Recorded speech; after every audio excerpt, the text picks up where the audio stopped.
Bismillah ar-Rahman ar-Rahim. Your Excellencies, ladies and gentlemen, dear friends, thanks to Zach and the AIM team for bringing us together and for always curating such an engaging and educational agenda.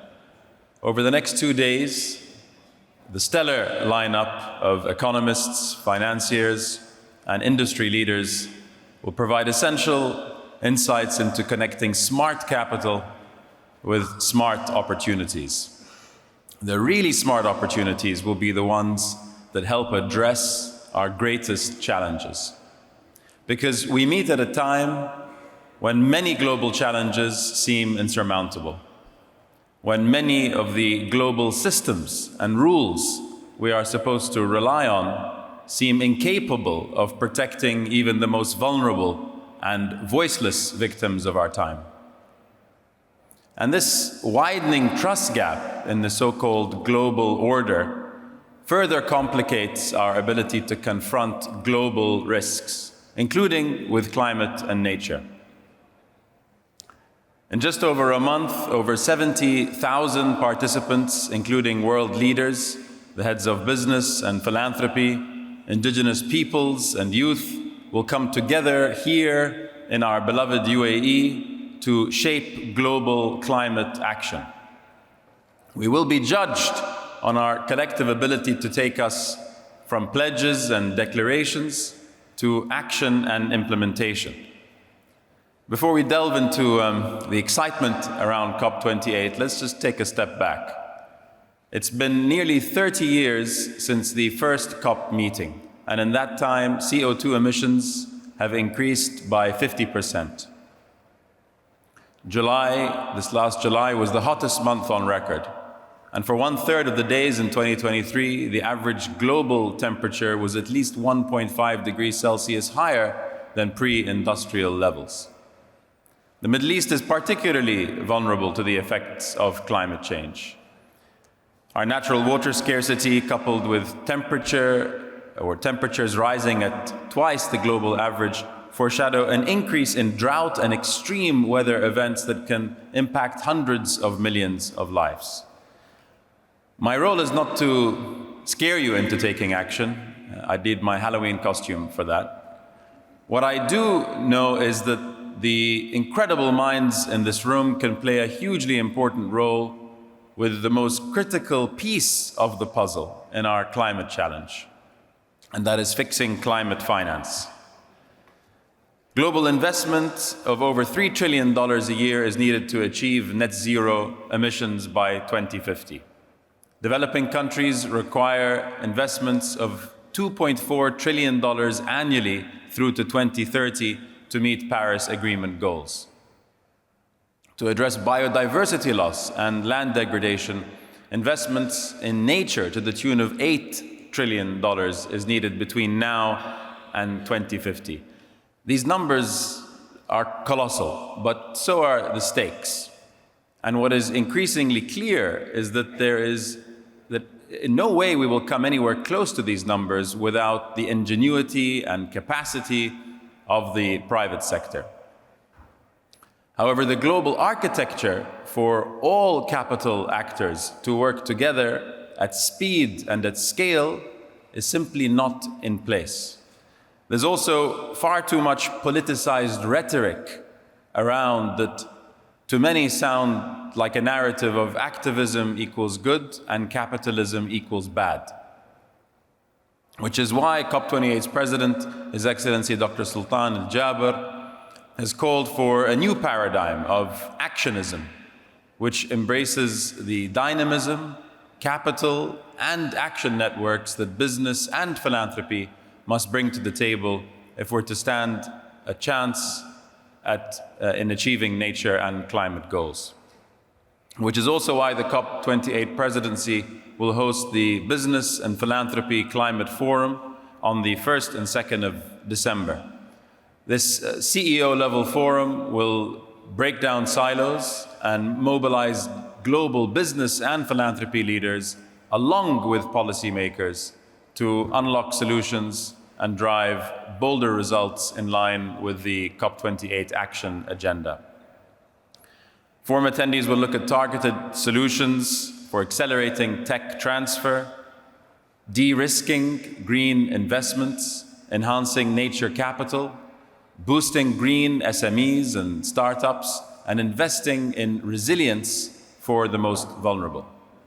And remember, this is driven by the UAE's ambition to host a truly inclusive climate conference with engagement from all regions of the world, which is also why the Forum is partnering with the likes of the Sustainable Markets Initiative, the OECD, the World Economic Forum, the Asian Development Bank, the African Finance Corporation, the Gates Foundation, and others to make sure of this.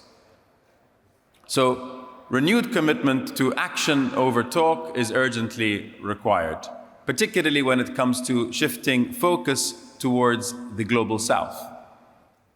By the middle of the century, world population is expected to hit 10 billion, with almost all additional middle class likely to be from Asia and Africa.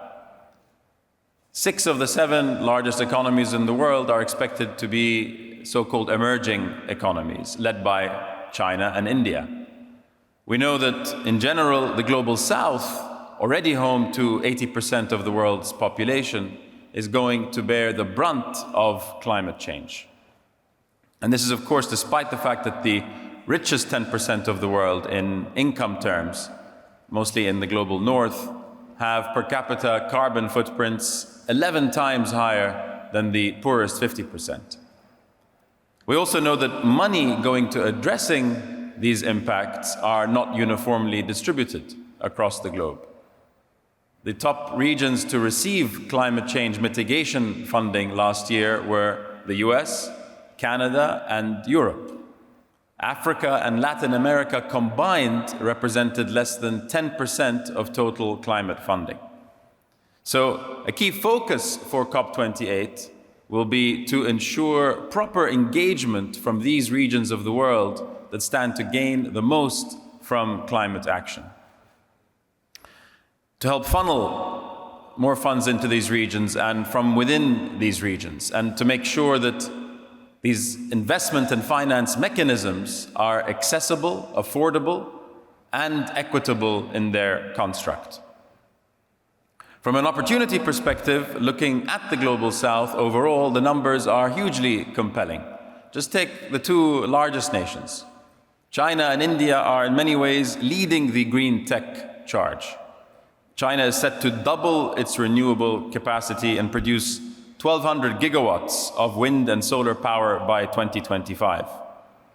It currently produces 650 terawatt hours of wind power and contributes a third of the world's solar power at 330 terawatt hours, which is over twice US output. India is moving towards an electrified economy much faster than any nation ever has at an equivalent development level. 90% of its energy generation additions in 2022 were solar and wind. It already derives 40% of electricity from zero carbon sources, equaling the US rate and catching up with China. And with the UAE being, in many respects, the gateway for emerging markets, particularly from Asia and Africa, COP28 is an unparalleled opportunity to showcase the Global South's transformative journey and to help drive investment towards a greener and more sustainable future. Now, quickly zooming into our region, and thanks to plans like the UAE Green Agenda and Net Zero by 2050 strategy, governments have now pledged to bring 60% of MENA's emissions under the Net Zero ambition. However, businesses have yet to follow suit. 12% have set up net zero targets, and 6% have established roadmaps to net zero, according to a recent World Economic Forum report. But things are starting to get exciting. Green and sustainable finance in MENA more than quadrupled in 1 year to well over $20 billion. Our region is also the fastest growing region when it comes to green energy capacity growth, surging 400% over the past year alone. The UAE has committed to invest over $160 billion in clean energy in the coming years globally, keeping in mind, of course, that Abu Dhabi's Masdar is already the largest single renewable energy investor in the world. We're also seeing encouraging activity within our startup community. In a recent report that Crescent Enterprises commissioned, we've seen an 11-fold increase in venture funding towards green tech over the past 5 years, with 144 new green tech startups enabled by $650 million in venture funding. So these trends represent a huge opportunity. And my belief is the more that we can debunk the myth that the greener something is, the less profitable it is, the more capital we will see flow to this opportunity. Ladies and gentlemen, if my wife was here, she would have shut me up a long time ago. So let me just bring my remarks to a close by highlighting a very important dimension behind all these numbers and investment opportunities. We must no longer decouple the human development agenda, which is 12 of the 17 UN SDGs, from the climate agenda, or the nature agenda for that matter. They are two sides of the same coin. And the edge of that coin is conducive climate policy that embraces a greener evolution of all of our systems, whilst ensuring equitable opportunities for the billions who haven't yet been afforded them. These include the 800 million without access to electricity today, or the 2.3 billion in the world with no access to clean cooking fuels. Without this unwavering focus on humanity, we stand no chance in moving the needle on our climate challenge, or any challenge.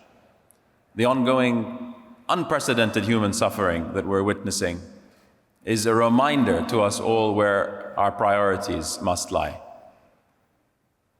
Ladies and gentlemen, with the COP28 presidency placing business center stage, let us use this incredible platform to raise our ambitions, create our own green agenda that is underpinned by social and economic progress, and catalyze the change that we need to see for the sake of our business, our society, and our planet. Thank you all for your support.